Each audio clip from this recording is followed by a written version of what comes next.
the decision to not have an extension to this period means that they have to wrap this up by the end of the year. So we need to see a lot of movement happening in the next few weeks. But having said that, there's no sign at the moment that you are going to get movement on those areas of disagreement on the level playing field or on fisheries or on any of the other subjects that have caused so much difficulty in these past months. So I think it's a very uncertain picture at this stage. What we're looking at probably is some softening of the EU's position in relation to fisheries.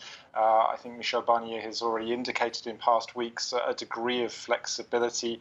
And I think given this relatively small size of the fisheries industry for both parties, I think that's likely to be resolvable.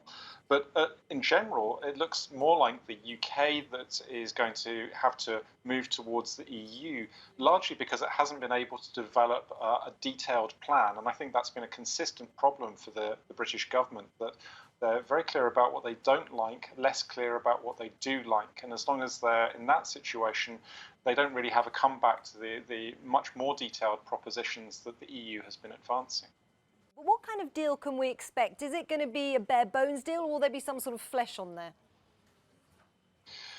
It's likely to be relatively small in scope, largely because there won't be the time to get into something much more detailed and developed. And largely that's the choice of the UK, which has said that it doesn't want to get into having a very ambitious deal.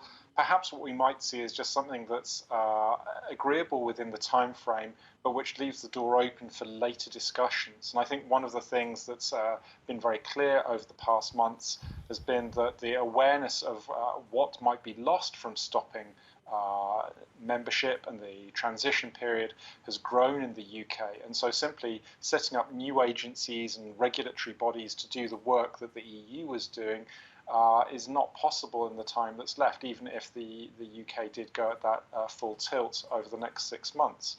So I think we will see some more things coming through in the longer term. So when Boris Johnson talks about getting Brexit done, he might well be able to hold up a text at the end of the year, but that doesn't mean that this process is by any means brought to a conclusion and that we can forget about it as a political issue.